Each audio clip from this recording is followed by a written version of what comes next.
ओम शांति। आज 12 অক্টোবর 2025 প্রাতঃ মুরলি অব্যক্ত বাপদাদা মধুবন। তো আজকের মুরলির রিভাইজ ডেট হলো 17 মার্চ 2007। আজকের মুরলির সার: শ্রেষ্ঠ বৃত্তির দ্বারা ভাইব্রেশন আর বায়ুমণ্ডল শক্তিশালী বানানোর তীব্র পুরুষার্থ করো। আশীর্বাদ দাও আর আশীর্বাদ নাও। তো বাবা বলছেন তোমাদের শ্রেষ্ঠ ভাবনার দ্বারা কিন্তু ভাইব্রেশন ছড়িয়ে দিতে হবে বায়ুমণ্ডলে, আর বায়ুমণ্ডল শক্তিশালী বানানোর জন্য তীব্র পুরুষার্থ করতে হবে।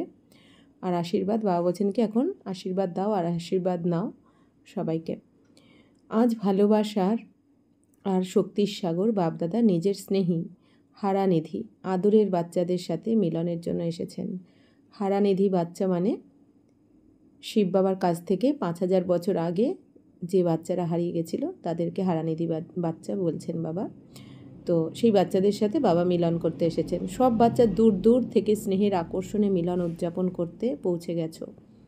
সম্মুখে বসে হোক অথবা দেশ বিদেশে বসে স্নেহের মিলন উদযাপন করছো। বাবা বলছেন মধুবনে যেহেতু মুরলি চালাচ্ছেন, বাবা বলছেন যারা মধুবনের সামনে বসে শুনছেন, অথবা বাবা বলছেন দেশ বিদেশে বসেও দূরে দূরে থেকেও বাচ্চারা স্নেহের মিলন উদযাপন করছে, পালন করছে। বাপদাদা চতুর্দিকের সর্বস্নেহী সর্বসহযোগী সাথী বাচ্চাদের দেখে আনন্দিত হন। বাবা বলছেন সমস্ত বাচ্চারা বাবাকে সহযোগ দিচ্ছে, বাবার সাথী হয়েছে, এই জন্য বাবা আনন্দিত হচ্ছেন। বাপদাদা দেখছেন মেজরিটি বাচ্চাদের হৃদয়ে একটাই সংকল্প রয়েছে, এখন শীঘ্র বাবাকে প্রত্যক্ষ করানোর। বাবা বলছেন যে প্রত্যেক বাচ্চা কী চাইছে, এখন প্রত্যেক বাচ্চার মনে কী সংকল্প, যে যত তাড়াতাড়ি পারা যায় বাবা যেন প্রত্যক্ষ হয়ে যায়, সবাই যাতে বাবাকে চিনে যায়, এটা তো সব বাচ্চারাই চায়। তো বাবা বলেন সব বাচ্চার উৎসাহ উদ্দীপনা খুব ভালো, কিন্তু বাবাকে তখনই প্রত্যক্ষ করাতে পারবে যখন প্রথমে নিজেকে বাবা সমান সম্পূর্ণরূপে প্রত্যক্ষ করাবে। বাবা বলছেন বাচ্চারা তোমাদের উৎসাহ উদ্দীপনা তো খুব ভালো রয়েছে, বাবাকে তোমরা প্রত্যক্ষ করাতে চাও, তোমরা চাও সবাই জানুক, বাবাকে চিনুক, বাবার থেকে উত্তরাধিকার নিক, কিন্তু বাবা বলছেন এই তোমাদের মনের ইচ্ছা তখনই পূর্ণ হবে, তোমরা তখনই বাবাকে প্রত্যক্ষ করাতে পারবে দুনিয়াতে যখন তোমরা বাবার সমান হবে, অর্থাৎ বাবার মতো নিরাকারী নির্বিকারী নিরহংকারী যখন তোমরা হতে পারবে, তখন তোমরা বাবাকে প্রত্যক্ষ করাতে পারবে। তো তোমাদের দ্বারাই দুনিয়া জানবে বাবাকে। তো বাচ্চারা বাবাকে জিজ্ঞাসা করে প্রত্যক্ষতা কবে হবে, আর বাবা বাচ্চাদের জিজ্ঞাসা করেন তোমরা বলো তোমরা কবে নিজেকে বাবা সমান প্রত্যক্ষ করাবে। তো বাবা আমাদেরকে বলছেন যে তোমরা যে বলছো কবে প্রত্যক্ষ হবেন বাবা, তো বাবা বলছেন তোমরা আগে বলো তোমরা কবে হবে বাবার সমান। তো নিজেদের সম্পন্ন হওয়ার ডেট ফিক্স করেছো? যারা ফরেন থেকে তারা তো বলে 1 বছর আগে ডেট ফিক্স করা হয়ে থাকে, তো নিজেদের মধ্যে মিটিং করে নিজেদেরকে বাবা সমান হওয়ার ডেট ফিক্স করেছো? বাবা জিজ্ঞাসা করছেন। তো বাপদাদা দেখেন আজকাল তো সব বর্গেরও অনেক মিটিং হয়, বাপদাদা ডবল ফরেনারদেরও মিটিং শুনেছেন। বাবা বলছেন কি আজকাল তো অনেক বর্গ, যেমন ডাক্তার বর্গ, উকিল বা পুলিশ বা স্টুডেন্ট বর্গ, এরকম নানা রকম বর্গ আছে।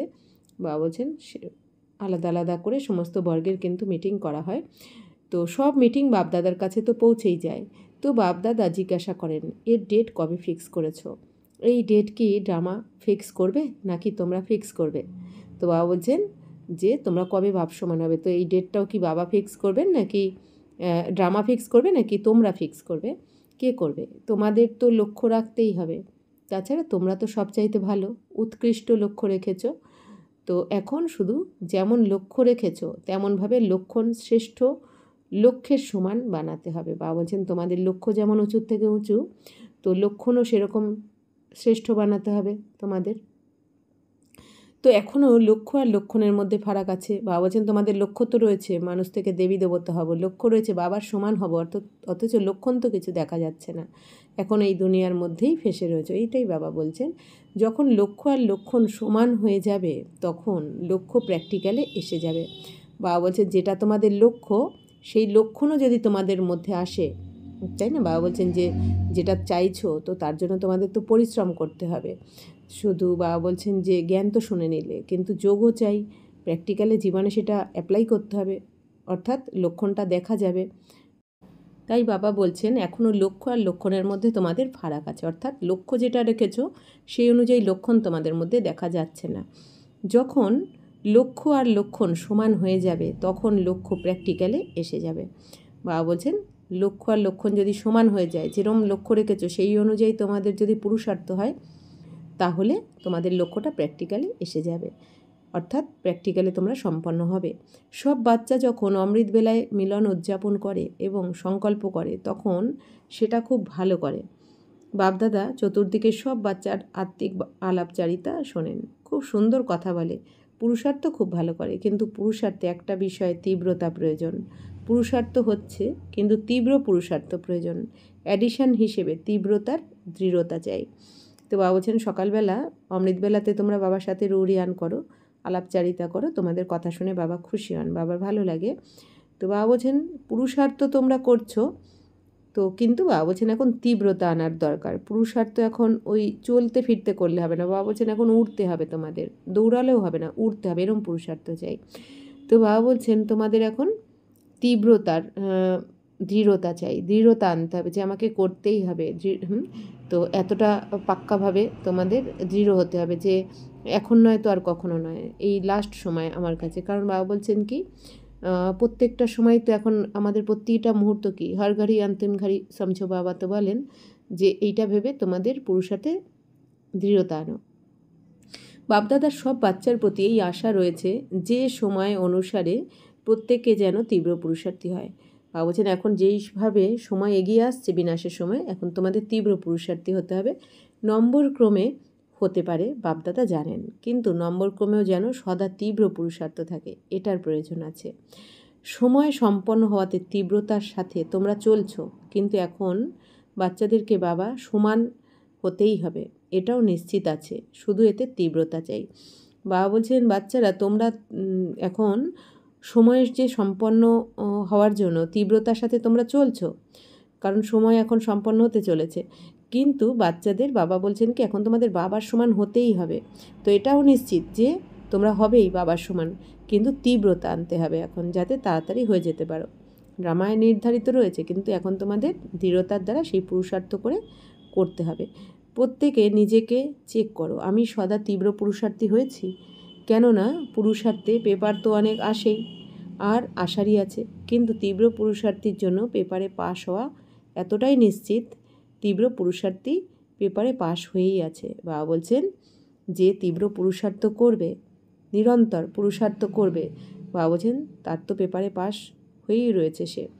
বাবা বলছেন যে এখন তীব্র পুরুষার্থ করতে হবে, যে ওই সারাদিনে অমৃতবেলা করে নিলাম, নুমাসাম যোগ করে নিলাম, আর ট্রাফিক কন্ট্রোল করে নিলাম, শুধু তাও না, বাবা বলছেন নিরন্তর।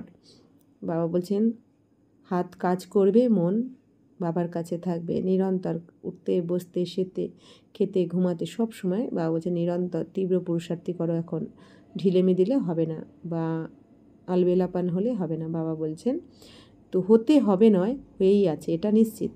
সেবাও সবাই উত্তম আগ্রহের সাথে করছে। বাবা বলছেন এরকম নয় যে বাপ সমান হতে হবে, বাবা বলছেন হয়েই আছে, এটা নিশ্চিত। তো বাবা বলছেন যে তোমরা সবাই আগ্রহের সাথে সেবা তো করছো, কিন্তু বাপদাদা আগেও বলেছেন যে বর্তমান সময় অনুসারে একই সময়ে মনসা বাচার কর্মনা, অর্থাৎ আচরণ আর মুখমণ্ডল দ্বারা 3 রকমের সেবাই প্রয়োজন।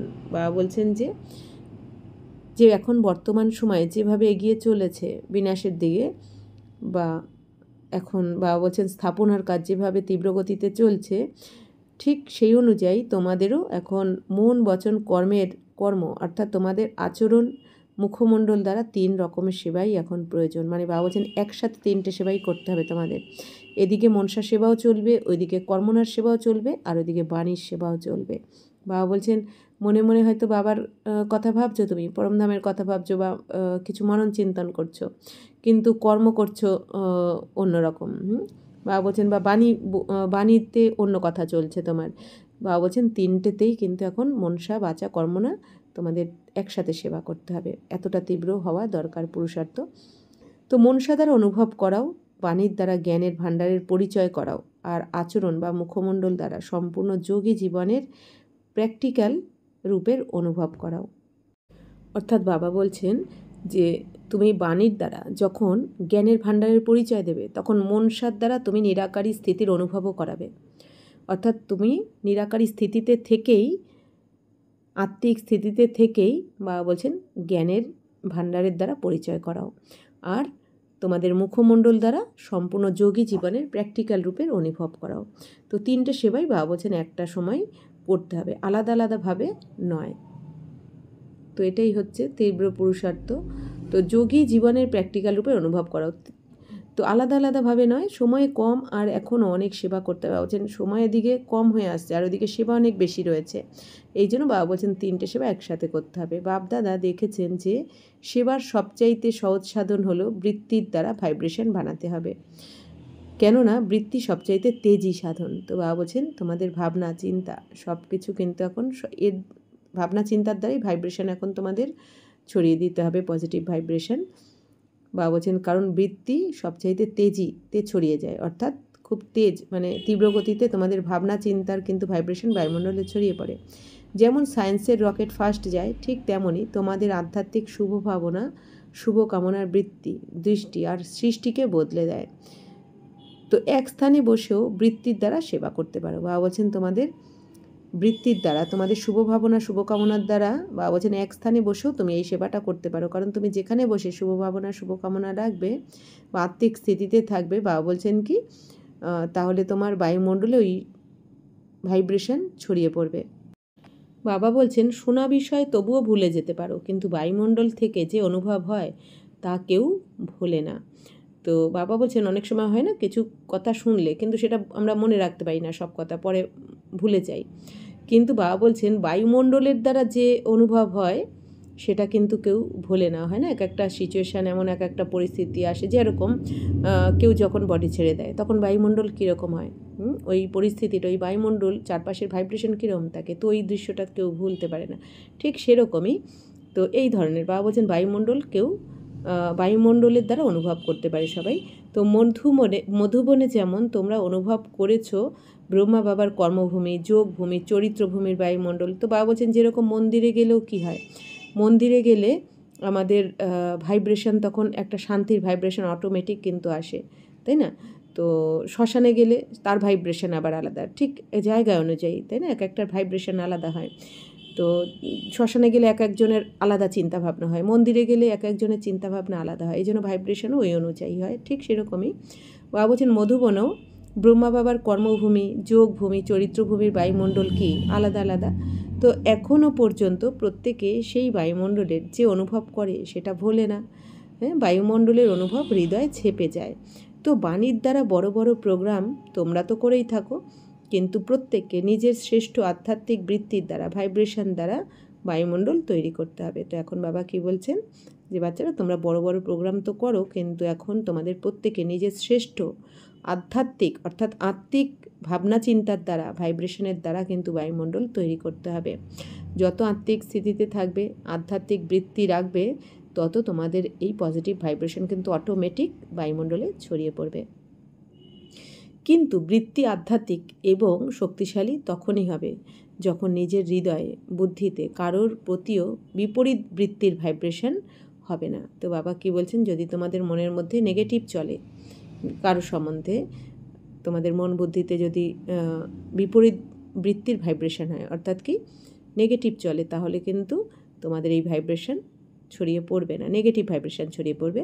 নিজের বুদ্ধির বৃত্তি সদা স্বচ্ছ হবে। তো বাবা বলছেন তোমাদের বুদ্ধির দ্বারা, বুদ্ধি অর্থাৎ তোমাদের ভাবনা চিন্তা সব কিছু কিন্তু পবিত্র হতে হবে, আত্মিক স্থিতিতে করতে হবে, আত্মা মনে করে করতে হবে, দেহভানের যেন না হয়। কেননা কোনো আত্মার প্রতি যদি কোনো ব্যর্থ বৃত্তি কিংবা জ্ঞানের হিসেবে নেগেটিভ বৃত্তি থাকে, তবে নেগেটিভ মানে আবর্জনা, যদি মনে আবর্জনা থাকে তবে শুভবৃত্তির দ্বারা সেবা করতে পারবে না। বাবা বলছেন যদি কোনো আত্মার প্রতি তোমার ব্যর্থ চলছে, এই করেছে ওই করেছে, খারাপ তো রয়েছে এই দুনিয়াতে, কিন্তু বাবা বলছেন তোমার ভাবনা চিন্তা কীরকম হবে, প্রত্যেক আত্মার অ্যাকুরেট পার্ট প্লে করছে, কেউ ভুল করছে না, সবাই ভালো, সমস্ত আত্মার মঙ্গল হোক, সমস্ত আত্মা এখন বাবার থেকে উত্তরাধিকার নিয়ে নিক, তাই না? সমস্ত আত্মা পবিত্র আত্মা। তো এরকম নানা রকম বাবা বলছেন কি তোমাদের পজিটিভ ভাইব্রেশন কিন্তু ছড়িয়ে দিতে হবে। আর যদি মনের মধ্যে কোনো নেগেটিভ আবর্জনা থাকে, অর্থাৎ ব্যর্থ চিন্তাভাবনা থাকে, তো বাবা বলছেন কিন্তু তোমরা শুভ ভাবনা চিন্তার দ্বারা সেবা করতে পারবে না। সুতরাং প্রথমে নিজেকে নিজে চেক করো, আমার মনের বৃত্তি শুভ আধ্যাত্মিক হয়েছে? তো বাবা বলছেন তোমাকে নিরন্তর সারাদিনই সবসময়ের জন্যই 24 ঘন্টাই তোমার ভাবনা চিন্তা যেন শ্রেষ্ঠ হয়। তুমি সারাদিন নেগেটিভ ভাবছো আর কোনো একটা সময় বসে আমি এবার শুভ ভাবনা ছড়িয়ে দিচ্ছি, বাবা বলছেন তাহলে তোমার ওই শুভ ভাবনার ভাইব্রেশন ছড়িয়ে পড়বে না বায়ুমণ্ডলে, কারণ সারাদিন তুমি ব্যর্থ হতেছিলে। তো বাবা বলছেন এবার চেক করো যে তাহলে তোমার শুভ ভাবনা শুভকামনা কি আধ্যাত্মিক হয়েছে? আত্মার মনে করেই কি তুমি শুভ ভাবনা রাখছো নাকি দেহধারীর প্রতি রাখছো? তো নেগেটিভ বৃত্তিকেও নিজের শুভ ভাবনা শুভকামনার দ্বারা পজিটিভে চেঞ্জ করতে পারো, কেননা নেগেটিভে নিজেরই মনে বিভ্রান্তি হয়, তাই না? তো নিরন্তর ওয়েস্ট থটস চলে, তাই না? তো প্রথমে নিজেকে চেক করো যে আমার মনে কোনো অসহিষ্ণুতা নেই তো। তো বাবা বলছেন কি আগে নিজেকে চেক করো যে আমি সন্তুষ্ট, কোনো রকম অসহিষ্ণুতা নেই তো আমার মধ্যে। তো তবেই তুমি কিন্তু পজিটিভ সংকল্প করতে পারবে, পজিটিভ সংকল্পের দ্বারা তুমি সেবা করতে পারবে। তো নম্বর ক্রম তো আছে, ভালো যদি থাকে তো সাথে অসহিষ্ণু যারা তারাও আছে, কিন্তু এরকমই এটা বুঝতে পারা ভালো। যে রং তাকে রং হিসেবে বুঝতে পারা, আর যে রাইট তাকে রাইট বুঝতে পারা ভালো, কিন্তু হৃদয় বসতে দিও না। বাবা বলছেন ঠিক আছে যেটা রং তাদের থেকে দূরে থাকা উচিত। বাবা বলেন অসৎসঙ্গে সৎসঙ্গে স্বর্গবাস, অসৎসঙ্গে নরকবাস। এই জন্য কোনটা ভালো কোনটা মন্দ এটা তো তোমরা নির্ণয় করতে শিখেছো বা করছো, ঠিক আছে, কিন্তু বাবা বলছেন এটা হৃদয়ে ছাপতে দিও না, হৃদয়ে বসতে দিও না। বুঝতে পারা আলাদা বিষয়, নলেজফুল হওয়া ভালো। রঙকে রং বলো, তাই না? অনেক বাচ্চা বলে বাবা আপনি জানেন না যে এ কীরকম, আপনি যদি দেখেন তো জেনে যাবেন। বাবা সেটা মানেন? বাবা বলছেন হ্যাঁ যেটা তোমরা বলছো বাবা মানছেন যে হ্যাঁ এ খারাপ বা এ ভালো, কিন্তু তোমাদের বলার আগেই মেনে নেন যে সে এরকম।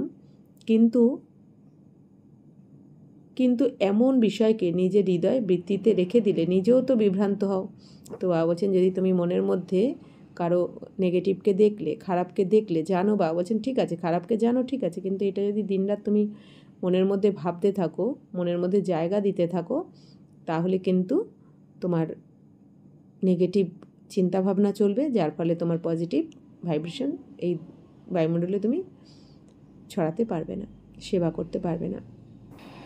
তাছাড়া খারাপ জিনিস যদি মনে থাকে, হৃদয় থাকে, তাহলে যেখানে খারাপ জিনিস আছে, ওয়েস্ট থটস আছে, সে বিশ্ব কল্যাণকারী কীভাবে হবে? তো বাবা বলছেন যে বিশ্ব কল্যাণকারী হবে তার কিন্তু ব্যর্থ চিন্তা ভাবনা থাকা যাবে না তার মধ্যে।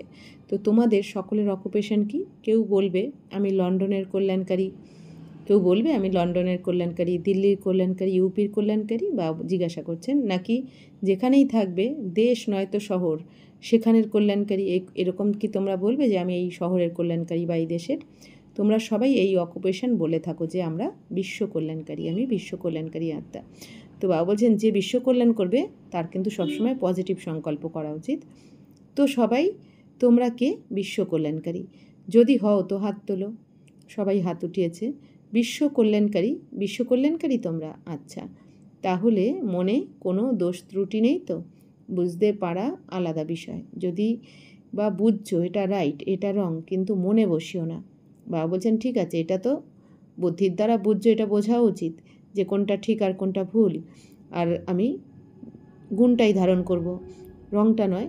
তো বাবা বলছেন কিন্তু মনে বসতে দিও না, ওই কথাটা নিয়ে বারবার যেন মনের মধ্যে না চলে। দেখছো সামনে কেউ রং করছে, কেউ ভুল করছে, ঠিক আছে এটা এর পার্ট বলে বিন্দু লাগিয়ে দাও, নিজের মনে ওটাকে বসিও না, তাহলে ওইটাই চলবে। তোমার সবসময় মনের মধ্যে যদি ওইটাই চলে তাহলে তো তোমার নেগেটিভ ভাইব্রেশন ছড়িয়ে পড়বে। তো মনে বৃত্তি বজায় রাখাতে দৃষ্টি আর সৃষ্টিও বদলে যায়। বাবা বলছেন মনের ভাবনা যদি তোমার ঠিক থাকে তাহলে তোমার দৃষ্টিও বদলে যাবে, আর তোমার দৃষ্টি যদি বদলে যায় তাহলে এই সৃষ্টিও বদলে যাবে। বাপদাদা হোমওয়ার্ক দিয়েছিলেন, কি দিয়েছিলেন? সর্বাপেক্ষা সহজ পুরুষার্থ হলো যা সবাই করতে পারে, মাতারাও করতে পারে, যারা খারাপ তারাও করতে পারে, যুবারাও করতে পারে, বাচ্চারাও করতে পারে। তা হলো এটাই, যে কোনো কারোর সঙ্গে যখন সম্পর্কে আসছো তখন আশীর্বাদ দাও আর আশীর্বাদ নাও। অর্থাৎ বাবা বলছেন আত্মা মনে করে অন্য অন্য আত্মাদেরকেও যারাই সম্বন্ধে সম্পর্কে আসছে বা সামনে আসছে, শুভ ভাবনা শুভকামনার দ্বারা আশীর্বাদ দাও আর নাও। তো হতে পারে সে অভিশাপ দেয়, কিন্তু তোমরা কি কোর্স করাও নেগেটিভকে পজিটিভে পরিবর্তনের? তো সেই সময় নিজেকেও কোর্স করাও। কি চ্যালেঞ্জ রয়েছে? চ্যালেঞ্জ আছে যে প্রকৃতিকেও তমগুণী থেকে শতগুণী বানাতেই হবে। এই জন্য বাবা কি বলছেন, যে কেউ যদি অভিশাপও দেয়, কিন্তু তুমি তাকে কি দেবে? বাবা বলছেন শুভ ভাবনা শুভকামনা দেবে, তবেই তুমি এই প্রকৃতিকে তমগুণী থেকে শতগুণী বানাতে পারবে। এই চ্যালেঞ্জ আছে, তাই না? তোমরা সবাই এই চ্যালেঞ্জ করেছো যে প্রকৃতিকেও শতপ্রধান বানাতে হবে। কাঁধ নাড়াও, হাত নাড়াও, দেখো দেখা দেখি নাড়িও না, হৃদয় থেকে নাড়াও। কেননা এখন সময় অনুসারে বৃত্তির দ্বারা বায়ুমণ্ডল বানানোর তীব্র পুরুষার্থের আবশ্যকতা রয়েছে। তো বাবা এখন কি বলছে, এখন সময় অনুযায়ী বাবা বলছেন তোমাদের ভাবনা চিন্তার দ্বারা, তোমাদের শুভ ভাবনা শুভকামনার দ্বারাই কিন্তু বায়ুমণ্ডল বানাতে হবে, শতগুণী বানাতে হবে, এর প্রয়োজন রয়েছে এখন। তো বৃত্তিতে যদি সামান্যতম আবর্জনা থাকে, তবে বৃত্তির দ্বারা কিভাবে বায়ুমণ্ডল বানাবে? বাবা বলছেন তোমাদের ভাবনা চিন্তাতে যদি আবর্জনা থাকে, অর্থাৎ নেগেটিভিটি থাকে, ব্যর্থ থাকে, তাহলে কিভাবে তোমরা পজিটিভ বায়ুমণ্ডল তৈরি করবে? শতপ্রধান কি করে হবে? প্রকৃতি পর্যন্ত তোমাদের ভাইব্রেশন যাবে, বাণী তো যাবে না। বাবা বলছেন বাণী তো পৌঁছাবে না গিয়ে দূরে দূরে। বাবা বলছেন সম্পূর্ণ প্রকৃতিতে তোমাদের ভাইব্রেশনই পৌঁছাবে, আর এর দ্বারাই সেবা হবে। ভাইব্রেশন যাবে, আর ভাইব্রেশন তৈরি হয় বৃত্তির দ্বারা, অর্থাৎ আমাদের ভাবনা চিন্তার দ্বারা আমাদের ভাইব্রেশন তৈরি হয়, আর এই ভাইব্রেশন সম্পূর্ণ প্রকৃতিতে কিন্তু ছড়িয়ে পড়বে, আর সেই অনুযায়ী আমার ভাগ্যও তৈরি হবে। তো বাবা বলছেন যে ভাইব্রেশন দ্বারা বায়ুমণ্ডল তৈরি হয়। মধুবনেও সবাই একরকম তো নয়, কিন্তু ব্রহ্মা বাবা আর অনন্য বাচ্চাদের বৃত্তি দ্বারা তীব্র পুরুষার্থ দ্বারা বায়ুমণ্ডল তৈরি হয়েছে। তো বাবা বলছেন ব্রহ্মা বাবার দ্বারাও বায়ুমণ্ডল তৈরি হয়েছে, আর অনন্য বাচ্চাদের শুভ ভাবনা শুভকামনার দ্বারা তীব্র পুরুষার্থের দ্বারাও কিন্তু এই বায়ুমণ্ডল তৈরি হয়েছে। আজ তোমাদের দাদিকে মনে পড়েছে। দাদির বিশেষত্ব কি দেখেছো? কিভাবে কন্ট্রোল করেছেন? যে যেমনই বৃত্তির হোক না কেন, দাদি কখনো তাদের খামতি মনের মধ্যে রাখেননি। তো বাবা বলছেন সবাইকে উৎসাহ দিয়েছেন। তোমাদের জগদম্বা মা বায়ুমণ্ডল তৈরি করেছেন, তিনি সব কিছু জেনেও সদা নিজের শুভ বৃত্তি বজায় রেখেছেন। বাবা বলছেন যে দাদি দিদিদের সময় তো কারো কোনো খারাপ দেখেও দাদি দিদিরা কিন্তু কোনো প্রশ্ন করেননি, এরা শুভ ভাবনা শুভকামনা রেখে এনারা কিন্তু সেবা করেছেন, যার বায়ুমণ্ডলের অনুভব তোমরা সবাই করছো। তো হতে পারে ফলো ফাদার করছো, কিন্তু বাপদাদা প্রায়শই বলেন যে প্রত্যেকের বিশেষত্ব জেনে সেই বিশেষত্বকে নিজের বানাও। বাবা বলছেন অন্যের গুণটা বিশেষত্বটাকেও নিজের বানাও, কিন্তু অবগুণকে নয়। আর প্রত্যেক বাচ্চার মধ্যে এটা নোট করো, বাপদাদার যারা বাচ্চা হয়েছে সেই প্রত্যেক বাচ্চার মধ্যে 3য় নম্বর হলেও কিন্তু এটা ড্রামার বিশেষত্ব, বাপদাদার বরদান। তো বাবা বলছেন যারা যারা বাপদাদার বাচ্চা হয়েছে তারা যদি 3rd নম্বরেও আসে, তবুও কিন্তু এটা বাবার কাছে বরদান, বাবার বরদান যে তার বিশেষত্ব জন্যই কিন্তু সে বাপদাদার বাচ্চা হতে পেরেছে। তো বাবা কি বলেন, এই 33 কোটির মধ্যে যে লাস্ট সংখ্যক আত্মা, লাস্ট নম্বর আত্মা, তার মধ্যেও কিছু না কিছু বিশেষত্ব রয়েছে, তবেই তো সে ব্রাহ্মণ বাচ্চা হতে পেরেছে। তো এটাই বাবা বলছেন যে হতে পারে সব বাচ্চার মধ্যে 99টাই ভুল, কিন্তু একটা বিশেষত্ব অবশ্যই আছে, যে বিশেষত্ব দ্বারা আমার বাবা বলার অধিকারী তোমরা। তো বাবা বলছেন এই 33 কোটি যে ব্রাহ্মণ বাচ্চা হবে বা দেবী দেবতার আত্মা হবে, বাবা বলছেন এদের হতে পারে কোনো বাচ্চার মধ্যে হয়তো 99টা ভুল, কিন্তু একটা না একটা বিশেষত্ব বা গুণ অবশ্যই আছে, যেই বিশেষত্বের দ্বারা তারা বাবাকে চিনে নিয়েছে, বাবার সম্পত্তির অধিকারী হয়েছে। তারা পরবশ, কিন্তু বাবার প্রতি অটুট ভালোবাসা থাকে। তো বাবা বলছেন হতে পারে লাস্ট নম্বর আত্মাও যদি হয়, বাবা বলছেন তো সেই বাচ্চা অটুট ভালোবাসা কিন্তু বাবার প্রতি রয়েছে। সেই জন্য বাপদাদা এখন সময় নৈকট্য অনুসারে প্রত্যেকে যারাই বাবার স্থানে আছে, গ্রামে থাকুক বা বড় জোনে অথবা সেন্টারে, কিন্তু প্রত্যেক স্থান আর সাথীদের মধ্যে শ্রেষ্ঠ বৃত্তির বায়ুমণ্ডল আবশ্যক। বাবা বলছেন তোমরা যেখানেই থাকো, যে স্থানে রয়েছে ব্রহ্মা কুমার কুমারী, তো বাবা বলছেন যে প্রত্যেক স্থান আর সাথীদের মধ্যে কিন্তু এখন শ্রেষ্ঠ ভাবনা চিন্তার বায়ুমণ্ডল দরকার। অর্থাৎ পজিটিভ চিন্তন করতে হবে। কেবল একটা শব্দ স্মরণে রাখো, যদি কেউ অভিশাপ দেয়ও তো নেয় কে? যে দেয় আর যে নেয় তারা এক নাকি দ্বিতীয় কেউ, তাই না? একজন দেয় একজন নেয় অভিশাপ। তো যদি কেউ তোমাকে খারাপ জিনিস দেয় তুমি কি করবে? নিজের কাছে রাখবে নাকি ফিরিয়ে দেবে নাকি ফেলে দেবে, অথবা আলমারিতে যত্ন করে রেখে দেবে? তো যত্ন করে হৃদয়ে রেখো না। বাবা বলছেন কেউ খারাপ দিলে সেটা তো তোমরা ফেলে দাও। বাবা বলছেন তো তেমনি এখানেও যদি কেউ খারাপ কিছু দেয় তো সেটাকে যত্ন করে হৃদয়ে রেখে দিও না, কেননা তোমাদের হৃদয় বাপদাদার আসন। বাবা বলছেন তোমার হৃদয়ে তো এখন বাপদাদাকে বসিয়েছো, তাহলে যদি তুমি নোংরা রেখে দাও বা নেগেটিভিটি, তাহলে বাবা কোথায় বসবেন? তো সেই জন্য একটা শব্দ এখন মনের মধ্যে পাক্কা করে নাও, মুখে নয়, মনের মধ্যে স্মরণ করো। আশীর্বাদ দিতে হবে, আশীর্বাদ নিতে হবে, অর্থাৎ দোয়া দেব আর দোয়া নেব। কোনো নেগেটিভ বিষয় মনের মধ্যে রেখো না। আচ্ছা, এক কান দিয়ে শুনেছ, আরেক কান দিয়ে বের করে দেওয়া সেটা তোমাদেরই কাজ নাকি অন্যদের কাজ? তবে বিশ্বে আত্মাদের মধ্যে ফার্স্ট গতির সেবা বৃত্তির দ্বারা বায়ুমণ্ডল বানাতে পারবে। তো এখন বাবা বলছেন কি, কেউ যদি নেগেটিভ বিষয় বলেও থাকে তো এক কান দিয়ে শুনে আর এক কান দিয়ে বার করে দাও। বাবা বলছে শুনেও শোনো না সে কথা, নেগেটিভ বা ব্যর্থ কথা। তাহলে বাবা কি বলছেন, তোমরা নেগেটিভ বা ব্যর্থ যদি শুনতে হয় তাহলে এক কান দিয়ে শুনে অন্য কান দিয়ে বার করে দাও। তো বাবা বলছেন যে তবেই বিশ্বে আত্মাদের মধ্যে ফার্স্ট গতির সেবা বৃত্তির দ্বারা বায়ুমণ্ডল বানাতে পারবে। তো বাবা বলছেন যদি তোমরা নেগেটিভকে ত্যাগ করতে পারো, ব্যর্থকে, তবে এই বিশ্বতে এখন আত্মাদের মধ্যে ফার্স্ট গতির সেবা আর শুভ ভাবনা শুভ কামনার দ্বারা বায়ুমণ্ডলও শ্রেষ্ঠ তোমরা বানাতে পারবে। বিশ্ব পরিবর্তন করতে হবে, তাই না? তো কী স্মরণে রাখবে? মন থেকে স্মরণে রেখেছো? আশীর্বাদ শব্দ স্মরণে রাখো, ব্যাস। কেননা তোমাদের জড়চিত্র কী দেয়? বাবা বলছেন তোমাদের আশীর্বাদ শব্দটা বাবা বলছেন সবসময় স্মরণে রাখো। এখন আশীর্বাদ দিতে হবে আর আশীর্বাদ নিতে হবে। তো এমন কোনো কাজ করব না যাতে কেউ আমাকে আশীর্বাদের বদলে অভিশাপ দেয়। আমাদেরকেও এই দুনিয়াতে যে যাই করুক না কেন আমাদেরকে কিন্তু সবাইকে আশীর্বাদ দিতে হবে। তো বাবা বলছেন লাস্ট জন্মেও তোমাদের জড়চিত্র আশীর্বাদ দিচ্ছে এখন বৃত্তির দ্বারা তাদের কামাল পূর্ণ করে। তো বাবা বলছেন দেখো তোমাদের জড়চিত্র কীরকম হাত থাকে, দেনেবালা, তাই না? বাবা বলছেন এখনও তোমরা জড়চিত্র রূপেও এই যে ভক্তরা আসছে স্মরণ করছে দেবী দেবতাদের চরণে, তাদের মনের ইচ্ছা তো কারো কারো পূর্ণ হয়ে যাচ্ছে, তাই না? তো এটাই বলছেন বাবা যে বৃত্তির দ্বারা তাদের মনের ইচ্ছা পূর্ণ করে। তো তোমরা বারবার এমন আশীর্বাদক হয়েছ, তবেই তোমাদের চিত্র আজ পর্যন্ত দিয়ে যাচ্ছে।